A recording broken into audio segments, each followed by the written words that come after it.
biodiversity of Africa. Its legacy as the cradle of humanity gives it a unique heritage.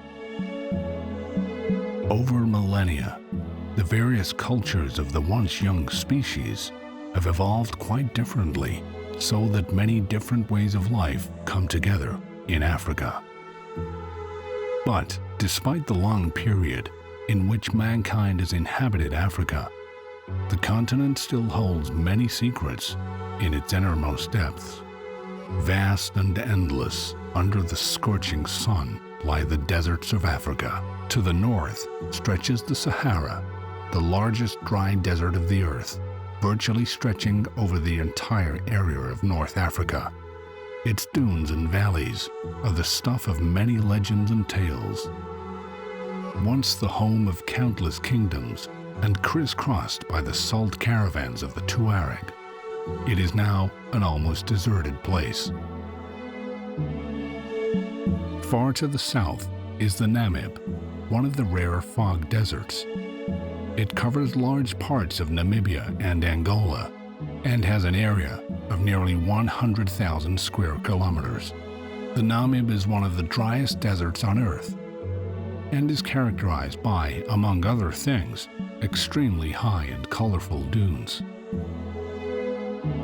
At the core of the Kalahari Basin is the Kalahari Desert, which stands out from the other deserts due to its red sandstone. With nearly 900,000 square kilometers, it extends over many African countries. The entire Kalahari Basin, which is covered at the edges with dry savanna, is even larger. No matter where a desert is located, it's human instinct to view it as a lifeless place. But deserts are more than just big, dead sandboxes. Majestically, the summits of some isolated mountains rise far above the dunes of the desert. The distinctive ridges of mountains to the uniform and smooth texture of the desert.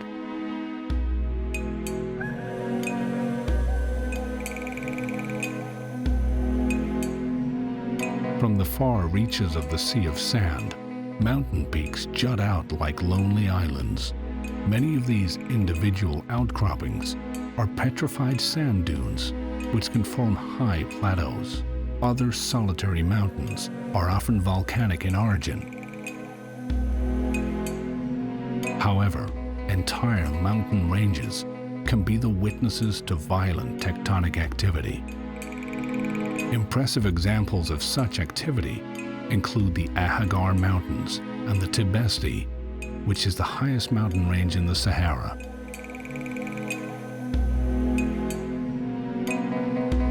At the northwestern edge of the Sahara extend the Atlas Mountains. This mountain range forms a natural boundary between the hot desert and the Mediterranean climate of northern Morocco.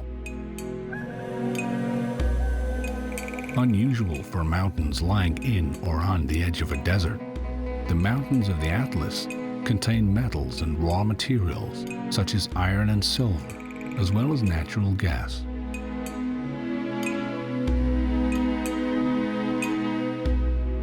Jerret, Tenere, or simply Great Desert. These are the names of the largest dry desert in the world, the Sahara. The Sahara covers 9 million square kilometers with its sand, gravel, and boulders. A region so dry and hot that all living creatures yield to the relentless emptiness. Or at least, so it seems. The desert can be more than just sand and dust. In some places, every now and then, a river cuts through the inhospitable wasteland. But it is only slightly visible in the shimmering heat, and soon all traces are lost again in the endless sea of sand. Away from the water, the eternal expanses of sand dominate. But the idea of the Sahara consisting only of endless sandy dunes is incorrect. Actually, Only 1/5 of the deserts are real sand deserts. These are commonly called erg, or Edean, and consist mainly of quartz, which has been eroded by the wind from larger rocks and stones.